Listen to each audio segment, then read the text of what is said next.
Hello and welcome to Change Your Art. In this video I share with you the whole process from start to finish of painting this gorgeous little Jack Russell called Irma. I let you know along the way when I learned anything, and also I talk about any difficulties that I encountered as I was painting her. For this kind of portrait, it's essential to have really good quality photographs for all those tiny details that I'll be painting. For this painting I used Charvin oil paints, which are the very best quality that I've been able to find, and poppy seed oil as a medium for when I needed to thin the paint out a little bit.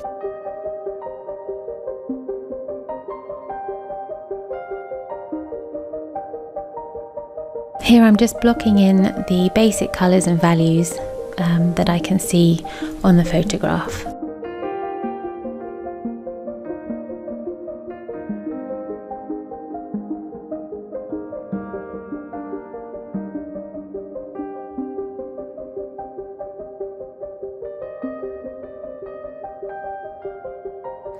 I'm familiar with Jack Russells as we have a Jack Russell Beagle cross called Max, and this is him giving himself a jolly good scratch after we take his harness off after a walk.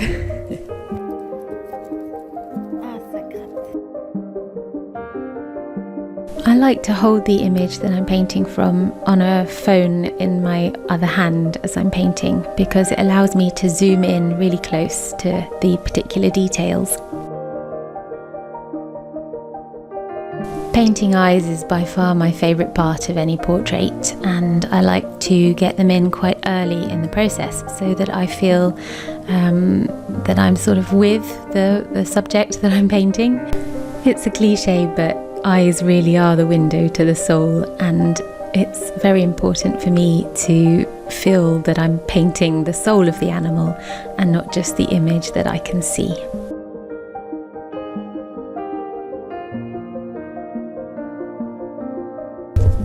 As I put these brush strokes in, I'm always very aware of the direction in which the hair grows, and I try to put the brush strokes in the same direction as the hairs.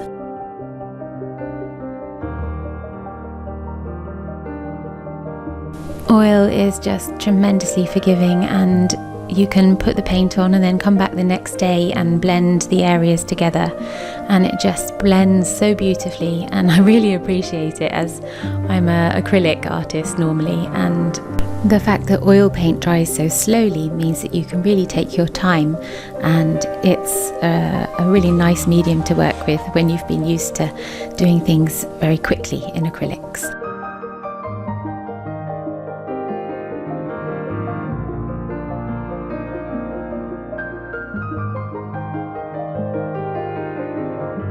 I'm starting to get some more detailed areas in now. These will all be blended later on, but for now I'm just making the shapes that I can see from the reference photograph and just trying to get them basic areas of shading in.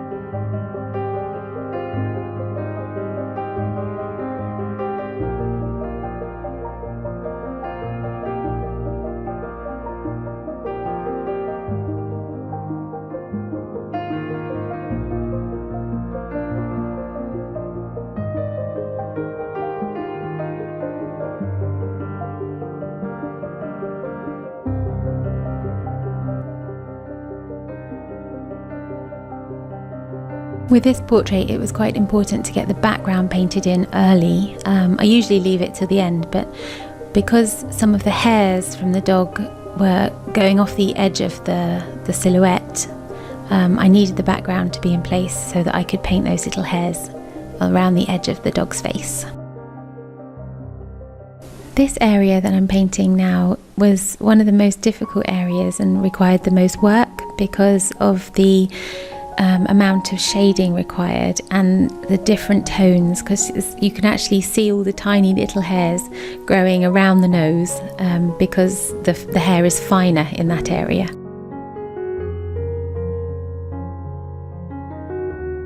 Here I'm basically ruining an old brush so that I can get a hair effect by sort of painting a few hairs at once. I find that this gives the fur a more natural effect than painting in the hairs sort of one by one.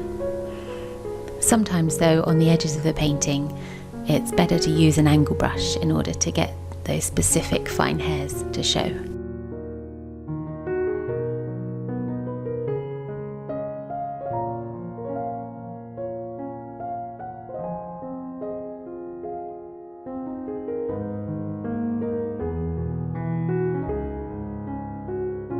When painting a shiny surface like silver, it's good advice to try to forget that that's what you're painting and just look at the light and the dark and the shadows and the colours. Forget about the material itself. That helps you to get a realistic effect in the end.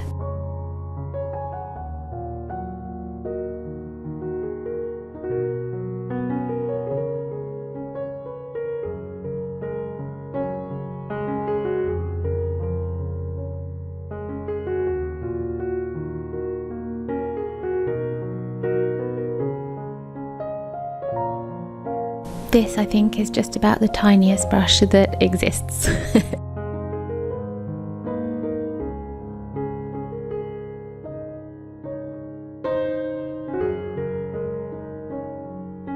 When I looked back at the reference photo, I noticed in the eyes that the reflections had sharper edges than I'd originally painted them. So I'm just going in here with a really fine brush to make sure that the edges of the reflection of the windows are really sharp and clear.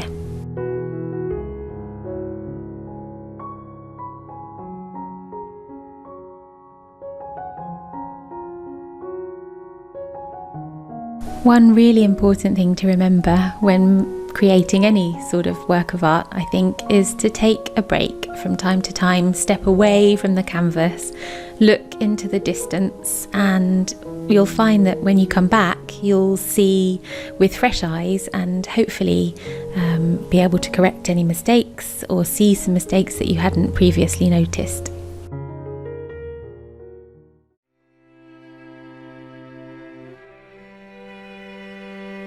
Painting on some of the finishing touches is one of my favourite parts of completing a portrait, and what better way than to paint the little soft whiskers around a dog's nose.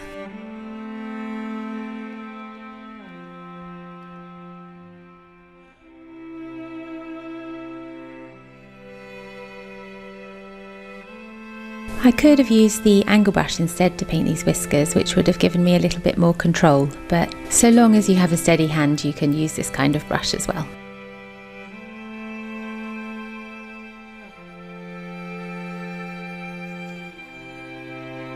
I worked on this painting for between 3 and 4 hours every day for a period of about 3.5 weeks.